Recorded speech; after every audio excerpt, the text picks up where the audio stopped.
Boa noite, amados e amadas, queridos e queridas, meninos e meninas. Lá estou aqui eu de novo, né? Acabei de chegar agora da minha doutrina e foi uma reunião assim maravilhosa, muito maravilhosa.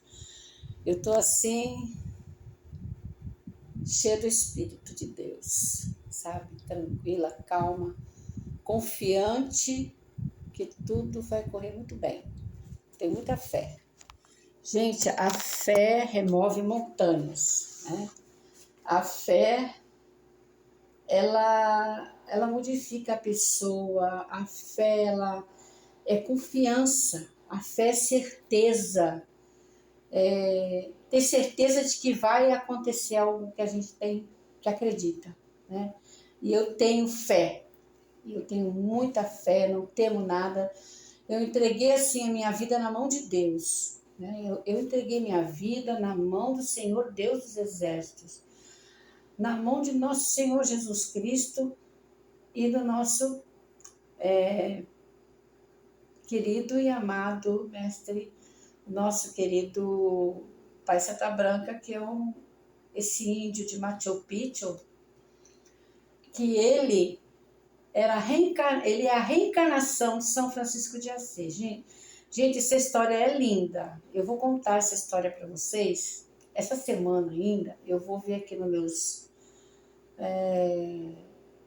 nos meus resumos e arquivos, né? Que eu tenho muitos arquivos do Vale do Amanhecer. Então, eu vou ler para vocês a história, né? De Pai Santa Branca, como que ele veio para cá, como que ele veio trabalhar, né, na lei da caridade. Ele é um ser de muita luz e Jesus que chamou ele para este grande trabalho, né? Foi Jesus que convidou a ele para que viesse trabalhar no Vale do Amanhecer, né? Através de Tia Neiva. Tia Neiva, ela foi ela que recebeu esta graça maravilhosa. Tia Neiva era uma mulher católica, apostólica, romana, porque existe o católico apostólico, né? Carismático. E existe o católico apostólico romano, que é aquele católico muito fervoroso que é beato e beata. Então, gente, Tia Neiva era uma mulher de muita fé, né, em Deus, em Nossa Senhora, e era muito católica. E ela não era mulher de acreditar em muitas coisas, né? E ela, como ela foi escolhida pela espiritualidade para fazer essa obra aqui no planeta Terra, né, trazer essa doutrina maravilhosa para cá, ela começou a ter clarividências, né? Ela era uma clarividente, não sabia. E ela começou a ver e os espíritos a falar com ela e ela ficar, quem é essa pessoa que está falando comigo? Ela pensava que estava ficando louca. Ela foi para psiquiatra, psicólogos, fez tratamento e tudo, e não era a espiritualidade sob o comando dela, porque ela viesse trabalhar e levantar essa maravilha que é o Vale do Amanhecer, gente. É muito lindo, gente, o Vale do Amanhecer. Eu chego a me arrepiar quando eu falo, porque ali é uma doutrina, né? Nós somos doutrinários. Então, a gente tem um certo, vou dizer para vocês assim, a gente respeita a lei de Deus mesmo, né? A gente procura fazer o mais certo possível, que nós temos as nossas falhas, gente. Infelizmente, nós somos humanos e erramos, né? Por mais que a gente queira acertar, a gente erra, porque somos humanos. Mas a gente para e vê que está errado e procura acertar e consertar nossos erros, né? Então a tia Neiva, ela trouxe essa doutrina maravilhosa, essa doutrina de luz, essa doutrina é linda, gente. Vocês não fazem ideia, né? como essa doutrina é maravilhosa, porque ela cuida do encarnado e do desencarnado, ela cuida dos dois. Ela cuida de quem está aqui e de quem já se foi, que passou do plano. Muitos espíritos ficam em filas etéricas, filas imensas, né? Eles ficam esperando uma oportunidade para poder entrar no templo para ser elevado para o mundo espiritual, né? Eles ficam esperando essa oportunidade. Isso é uma coisa linda, gente, que a gente faz. Eu sou uma doutrinadora. Eu já fui uma ninfa Pará, já fui a Pará. A Pará é a pessoa que recebe as entidades, né? E eu fiquei muitos anos, desde 96, que eu sou uma Pará. Trabalhei muito com a vovó Maria Conga de Angola, né? Trabalhei com o Caboclo Tupinambá e trabalhei com o meu médico de cura, Dr. Raimundo Vieira da Costa. Quando eu estava no Rio de Janeiro, nosso templo lá é iniciático, é um pouquinho diferente, tem algumas diferenças. E eu trabalhei muito na mesa evangélica, então os mestres viam o meu empenho, né? Que eu tinha uma sede de me entregar na espiritualidade, de trabalhar, que meu uniforme ficava pingando, meu uniforme pingava de suor. E eu muitas vezes ia tomar banho lá, porque lá tem os nossos banheiros femininos, né? Tem os masculinos, tem vestiário masculino, feminino, tem os dormitórios masculino e feminino. Quando as pessoas vão de um lugar para outro que não tem como para onde ir, né? Dorme lá, né? Lá tem comida para os mestres, tem tudo. Então, gente, eu me empenhei. Nossa, tem um bichinho me mordendo aqui nas costas. Eu me empenhei o máximo que eu pude, porque nessa época, em 96, a minha filha, ela foi baleada com uma bala perdida lá no Rio de Janeiro. Esta bala entrou na paradossal, é assim a coluna, né? Ela entrou na paradossal, ela entrou pelo lado de fora, mas foi rasgando tudo, né? Ela foi desligando os nervos ciáticos, desligou vasos sanguíneos, ela foi e perfurou o intestino. E parou, ela ficou aqui. Então, a Michele sofreu muito, gente. A minha filha sofreu muito. E eu sofri muito, mas eu fui muito forte. Porque a espiritualidade já estava me preparando para essa obra. Entendeu? Talvez fosse pior. Talvez aquele tiro fosse até para mim.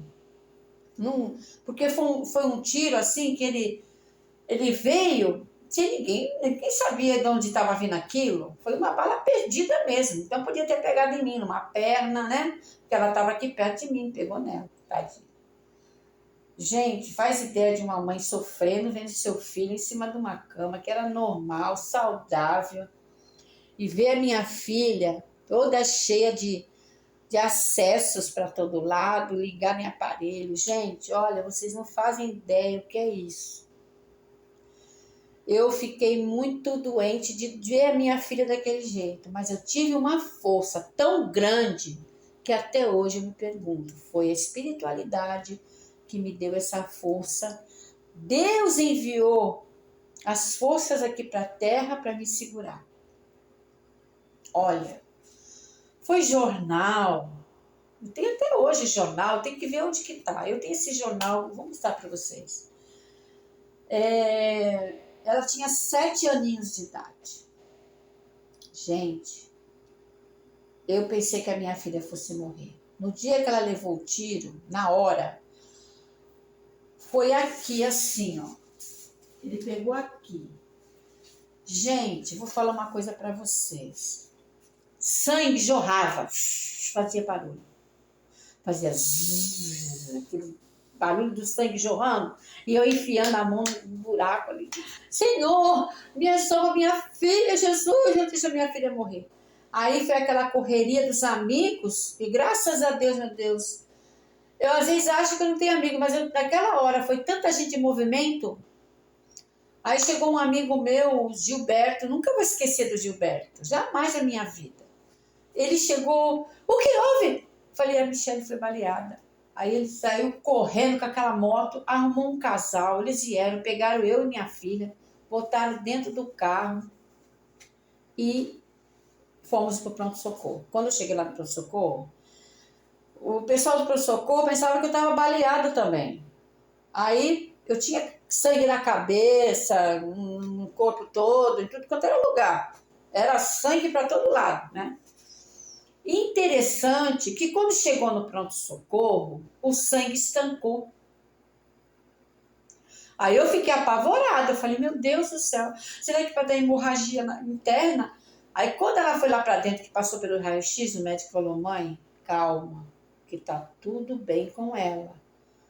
Não tem hemorragia não, fica tranquila. Aí, daqui mais uma hora, ela foi para a cirurgia, né? E na hora que eu subi com ela, gente, mas tem um mosquitinho aqui, não sei o que é, que tá me beliscando aqui. Aí ela subiu pro centro cirúrgico, eu subi junto, né? O mais triste de tudo é essa hora que você vê seu filhinho de 7 anos entrando para dentro do centro cirúrgico fazer uma operação dessa, que levou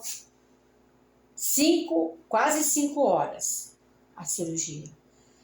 Nessa época eu fumava, nossa, eu fumei tanto que eu nem sei. Eu tomei tanto café que me fumava. Tomava café e fumava, tomava café e fumava. E eu já não sabia mais o que fazer, de tanto nervoso que eu estava. E orando, meu Deus, por favor, salva minha filha. Senhor, eu só tenho ela, não vou poder ter outra. Por favor, não deixa a minha filha morrer. Olha, mas eu fiquei desesperada. Aí eu vim pra dentro, né, toda suja, não tava nem ligando pra nada. Gente, olha, a pessoa quando fica assim, nem se vê, tá? A gente nem se vê. Aí eu sentei lá dentro, onde tem as poltroninhas, eu sentei numa cadeira. Aí eu tava assim, tão triste e falando com Deus, né? Aí vem um moço alto, um médico todo de branco, um rabi, que ele usa aquela boininha na cabeça, aquele negocinho aqui, não sei o nome daquilo, esqueci agora. E com um livro na mão. Aí ele veio perto de mim e fez assim, calma, minha filha, fica calma, que vai correr tudo bem, ela vai ser salva, ela vai sair de lá ilesa. Você vai passar um períodozinho de sufoco, mas você vai superar tudo isso, e ela também. Aí eu fiquei olhando para ele assim, né? Aí ele falou assim, calma, tenha calma, fique tranquila. Ele me passou uma calma, uma paz tão grande, que eu aí comecei a me ver. Eu olhei assim para mim, estava cheio de sangue. Eu falei, meu Deus, que é isso? Aí ele falou assim, fique calma, minha filha. Eu tenho que ir embora agora, mas eu deixo aqui a minha paz para você. Aí foi embora, né? Aí eu achei aquilo estranho. Como eu sempre fui espiritualista, eu falei assim, o espírito queria falar comigo? Tô achando que é. Tô achando que é Emmanuel. Aí fui lá na frente, na recepção, e perguntei, gente, quem é esse médico alto, loirinho, branquinho, magrinho, rabi, com um livro na mão, que estava lá conversando comigo lá dentro? As meninas olhou uma para outra, não sei não tinha médico nenhum aqui assim, não. Falei, tem, ele falou comigo lá dentro agora. Não, aí a menina saiu e foi lá dentro. Aí chamou um médico, ele veio. Aí eu perguntei para ele falou, querida, aqui não tem nenhum médico desse não, Rabi não. Você viu? Aí ele brincou, você viu, foi uma alma do outro mundo. Aí eu falei assim, não, eu não vi uma alma do outro mundo, de outro mundo. Eu vi, foi Emmanuel. Ele veio falar comigo, o espírito de Emmanuel. Aí que eu fui entender que era ele. Porque Emmanuel, ele sempre anda com o livro na mão. E aí, ele, daquela hora em diante, eu comecei a me acalmar, ter uma paz interior muito grande. E aí eu pensei assim, nossa, eu tô toda suja, meu cabelo tava todo duro de sangue, a cara com sangue, tinha sangue para todo lado. Aí o médico veio e falou para mim, doutor Dúcio Ribeiro, essa maravilha de médico, se você estiver me escutando, doutor Dúcio, o maior carinho que eu tenho pelo senhor e a gratidão que eu tenho por você ter salvado a minha filha, você e o doutor Marco Aurélio. Vocês são duas pessoas muito maravilhosas. Aí eu passou um tempinho, ela saiu do centro cirúrgico toda vomitada, eu perguntei pro médico, por que ela tá vomitada assim? Ela teve um choque anafilático. Falei, o quê? Gente, queriam matar minha filha mesmo, hein? Quer dizer, tinha uma corrente negativa ali que queria levar ela, né? Aí ele falou assim, mas nós revertemos o quadro, graças a Deus deu tudo certo. Nós ficamos muito nervosos, mas tudo deu certo, graças a Deus. Mas por quê? A mão da espiritualidade estava ali. Por quê? Porque eu oro muito, gente. Eu oro muito. A minha vida é sempre estar em oração. Tudo que eu vejo que vai acontecer, eu corro para fazer oração. Entendeu? Eu abro um canal de oração e aí as coisas começam a mudar imediatamente. Aí o que aconteceu? Minha filha foi transferida para o Hospital das Clínicas de Niterói, que nós tínhamos um convênio hospital, que era do meu marido, que ele trabalhava na navegação, na frota oceânica brasileira, e nós tínhamos esse convênio. Aí nós fomos para lá, graças a Deus correu tudo bem, ela foi internada lá. O melhor hospital do mundo, muito bom hospital, um hospital de primeiro mundo, né? Não sei agora, mas na época que eu fiquei lá, quarto particular, tudo, com ar-condicionado, com todo conforto, o sofazinho que tinha para me dormir era bom, a comida era maravilhosa, eu nunca vi uma comida tão deliciosa na minha vida, só daquele hospital mesmo. A comidinha dela era muito boa, vinha assim aquela comidinha para criança mesmo, né? Então, gente, olha, eu vou te falar uma coisa. Ela foi tão bem tratada, minha filha, correu tudo maravilhosamente bem. Por quê? Não era só porque a gente tinha um convênio, não. Porque podia dar alguma coisa errada, mas por quê? Porque eu tive fé. Porque na hora que aconteceu tudo, eu me agarrei com Deus, com todas as minhas forças. Então, eu digo uma coisa para vocês. Quando ela foi para casa e coisa e tal, começou a dar problema num pezinho, porque começou a rachar o pé e não sarava de jeito nenhum. E tinha que levar ela para a clínica para raspar e fazer curativo, e não sarava aquilo. Toda semana era aquela agonia. Eu falei, meu Deus do céu, esse negócio não sara, o que é isso? Fez exame para ver se era diabética, não tinha nada. Aí eu falei, aí o Elcef, que era um enfermeiro lá da clínica, eu não me lembro que clínica que era, que tanta coisa na cabeça, né? Aí ele falou pra mim, Rita, pelo amor de Deus, leva essa menina a algum lugar, minha filha. Leva ela num centro, numa igreja de um pastor que faz oração, coloca um ungido, faz alguma coisa, porque não é possível. Tem alguma coisa errada aí. Eu falei, eu acho que tem mesmo, porque não é possível. A gente já fez de tudo. Você, os médicos, ela não fica boa. Aí um dia ela ficou com muita febre, estava chovendo muito, eu já estava separada do pai dela, porque ele endoidou a cabeça dele, sei lá, foi o que aconteceu com a cabeça dele, que ele pirou. Aí, em vez de ele me ajudar, ele virou as costas, mas tudo bem, deixa pra lá. E aí o que aconteceu? Ela ficou com muita febre, aí ela falou assim pra mim, mamãe, ela sempre me chamava mamãe, falou, o que, minha filha? Eu já tinha dado a S pra ela, me leva no Salve Deus. Eu falei, Salve Deus? Eu já vi esse nome em algum lugar. Ela perto do meu colégio, mãe, me leva lá. Aí eu falei, tá bom, minha filha. Quando que é lá? Hoje tem lá, mãe. Hoje é quarta-feira. Olha, até isso ela já sabia. Acho que ela perguntou para alguém, não sei. Alguém falou com ela alguma coisa. Eu falei, tá bom, filha. Aí quando foi lá para as 5 horas, 5 e meia, eu já comecei a arrumar ela. Ela começava às 7 horas, eu arrumei ela no chão. Ela pulando, coitadinha, até lá fora, porque eu não tinha dinheiro para pegar um táxi, eu estava em situação difícil.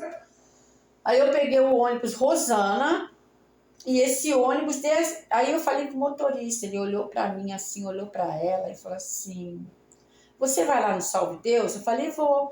Quando chegar lá, eu vou descer e vou levar ela lá em cima. Eu vou pegar ela no colo. Eu falei, não, não precisa, não, vou levar assim.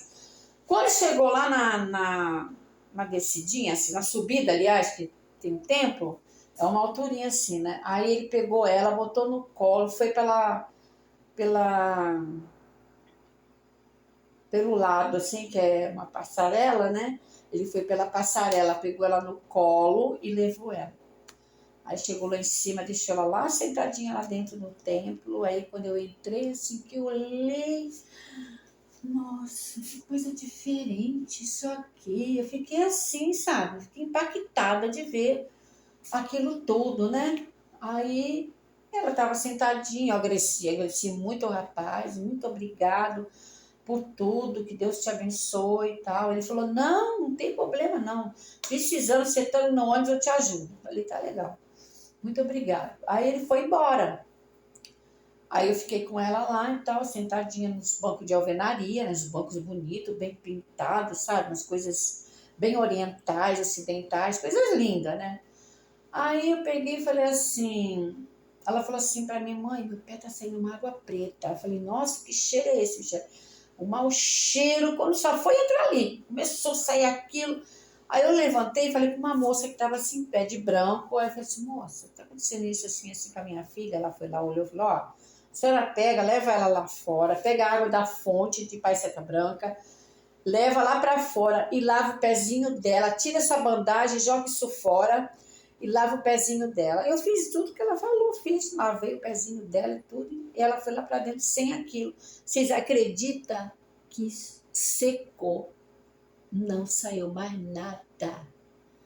Parou aquela secreção na hora, tá bom? Então, gente, eu falo uma coisa para vocês. Tenham fé. A fé, ela traz uma energia de luz para a gente e em volta da gente. Essa energia de luz, ela começa a trabalhar em nós e na nossa vida. A fé é tudo. O que aconteceu ali, que a minha fé, com a fé daquela criança, foi muito grande. E o amor de Deus e da espiritualidade que me esperava, eles estavam me esperando, que eu sou uma missionária, eles estavam me esperando para mim começar a trabalhar.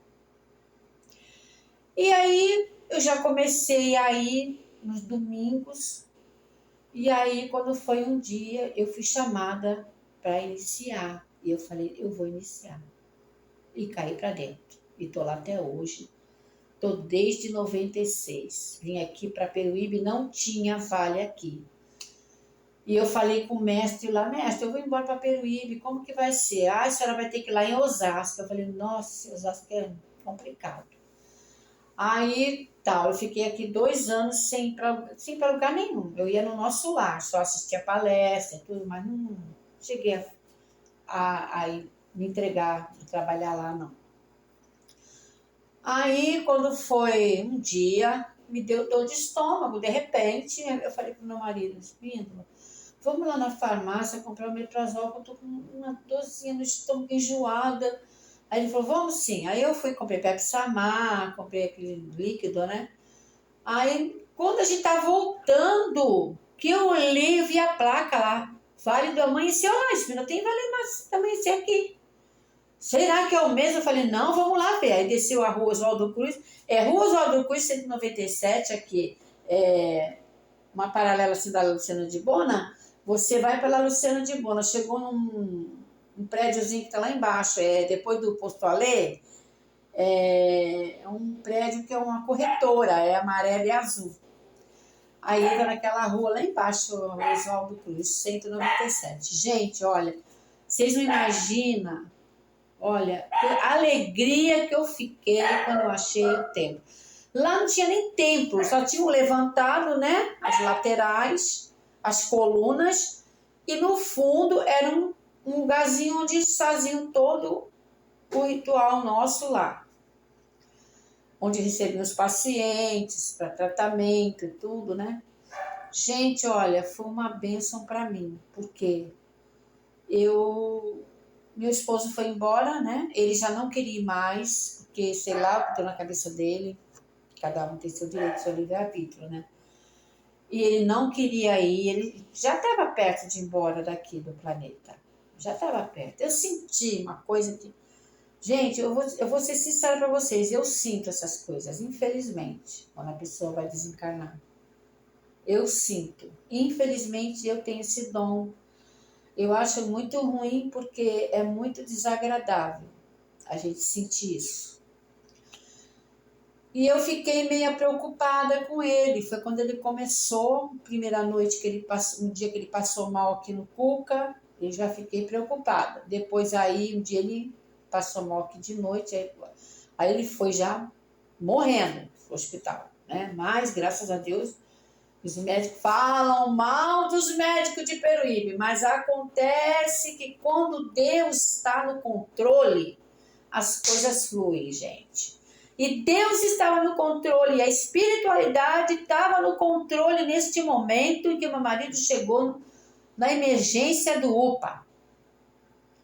Estava o doutor Bruno e tinha um outro médico também, que eu esqueci o nome dele, e veio o doutor Fernando, que ele falou para mim, vim dar uma injeção no teu marido, vim salvar ele. Nunca vou esquecer disso.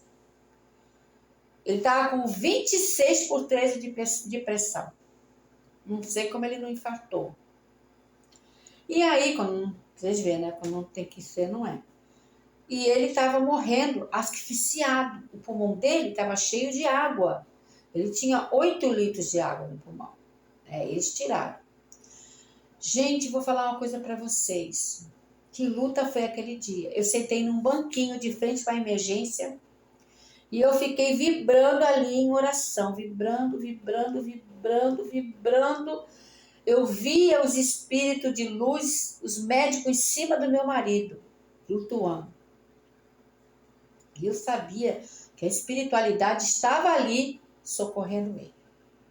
Então eu digo uma coisa para vocês. Nós estamos aqui, mas do outro lado existe vida. Vida eterna. Porque nós, físicos, não somos eternos. Mas o nosso espírito é eterno. Por isso que eu digo para vocês, eu não tenho medo de morrer. Não tenho medo de passar dessa vida para outra. Porque sei que estarei sendo esperada lá, né? Quando Deus determinar, quando Ele achar que deve ser a hora determinada por Deus. Então, gente, eu vou dizer uma coisa para vocês. Graças a Deus, minha filha está aí hoje, né? Vai fazer 38 anos, pela vontade de Deus. Tudo tem sua hora, seu momento certo e exato, né? Não cai uma folha de uma árvore sem a vontade de Deus, né? Deus, Ele sabe o que faz. Deus, às vezes, Ele trabalha com mistérios na nossa vida. Muitas vezes as pessoas não entendem porque está acontecendo isso comigo, porque está acontecendo aquilo, por que eu mereço isso. Vou te falar uma coisa, sabe lá o que você fez em outra vida, que você já passou em outras vidas? Você não está passando pela primeira vez nessa vida, não. Você já está passando umas vezes, só Deus sabe quantas. Então, você, ao chegar aqui, você já traz uma mala cheia de problemas, talvez, de outras encarnações. Aí chega aqui, em vez de você diminuir a sua mala, você enche mais ela e ela começa a transbordar, porque já não tem mais o que colocar lá dentro, né? Então chega a hora de você partir para algum lado, né? Você tem que procurar a espiritualidade, não importa para onde você vai, se você vai para a igreja evangélica, católica ou espírita, procure alguma coisa para você seguir, meus irmãos.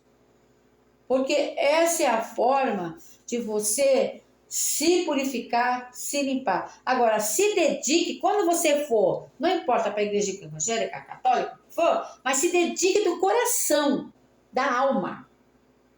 De verdade, não seja fanático, porque o fanatismo não é apropriado, mas siga do coração, na alma, no espírito, no desejo do amor de Deus, se entregue, trabalhe na espiritualidade, na sua evolução, porque cada um tem sua evolução. Muitas vezes você tem que passar pela igreja católica, para depois você passar pela evangélica. Isso acontece, gente. São os planos de Deus. Muitos vão me criticar por estar eu falando isso, mas eu estou falando uma coisa que Deus está mandando eu falar. Eu não estou falando isso porque eu quero falar à toa, não. Eu estou recebendo as energias de Deus Pai Todo-Poderoso e da espiritualidade, que lá em cima tem um organograma espiritual. Existe um organograma, tá? Então, gente, é isso aí que eu tenho que falar para vocês. Eu quero falar, inclusive, sobre isso agora. Eu ia falar outra coisa, mas como já eles já me passaram a coordenada, eu vou falar. Obrigada, hein, espiritualidade. Eu vou falar o que está aqui. A hierarquia entre os espíritos, gente. Existe uma hierarquia. É o que eu estou falando, existe um organograma. Hierarquia o que é? É um organograma. O fulano é fulano, Beltrano é Beltrano.